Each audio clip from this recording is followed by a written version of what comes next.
சஹ்ரான் குழுவினரின் பின்னணியில் மற்றொரு தரப்பு செயற்பட்டுள்ளதா என்ற கேள்விக்குடன் கூடிய தகவலாக இது அமைகிறது. உண்மையை கண்டறியாவிடன் இந்த நாட்டில் சட்டத்தின் ஆட்சியை கட்டியெழுப்ப முடியாது என்பதாக அவர் குறிப்பிட்டிருப்பதான செய்தியாக இதனை நாங்கள் காணலாம். அவர் குறிப்பிடுகிறார், சஹ்ரான் உட்பட அவரது தரப்பினர் தற்கொலை குண்டுதாரிகளாக மாறி தாக்குதல்களை நடத்தினார்கள். இவர்கள் முஸ்லிம் அடிப்படைவாதிகளாக அடையாளப்படுத்தப்பட்டிருந்தார்கள். இந்த முஸ்லிம் அடிப்படைவாதிகள் ஏன் தாக்குதல்களை நடத்தினார்கள், அதற்கான உண்மை காரணம் என்னவென்பதை ஆராய வேண்டும்.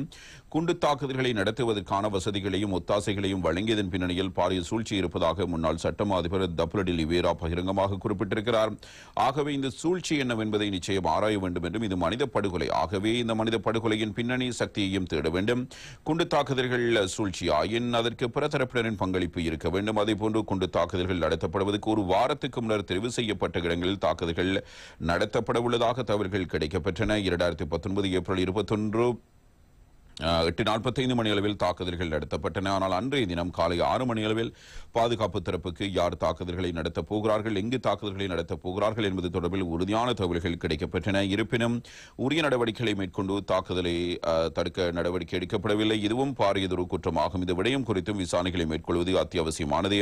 பொறுப்பை மீறியவர்களும் குற்றவாளிகளே. தாக்குதல்தாரி சஹ்ரான் உட்பட அவரது தரப்பினரின் பின்னணியில் பிரிதொரு தரப்பு இருந்துள்ளது என்பது கிடைக்கப்பெற்ற தகவல்கள் இருந்து அறிய முடிகிறது.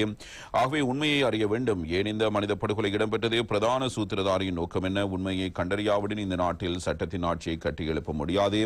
கடந்த 5 ஆண்டு காலமாக முறையான விசாரணைகள் இடம்பெறவில்லை. 2019 ஆண்டு இறுதிப் பகுதியில் ஆட்சிக்கு வந்த கோட்டாபய ராஜபக்ஷ தலைமையிலான அரசாங்கம் விசாரணை அறிக்கைகளை இடமாற்றம் செய்து விசாரணைகளை பலவீனப்படுத்தியது. அதனைத் தொடர்ந்து விசாரணைகள் முழுமையாக நிறுத்தப்பட்டன. தற்போதைய அரசாங்கம் விசாரணைகளை முறையான வகையில் மேற்கொள்வதை அவதானிக்க முடிகிறது. விசாரணை தரப்பினருக்கு அரசாங்கம் முழுமையான ஒத்துழைப்பினை வழங்க வேண்டும் என்பதாகவும் சிறில் காமினி அருட்தந்தை அவர்கள் இவ்வாறு குறிப்பிட்டிருக்கிறார்.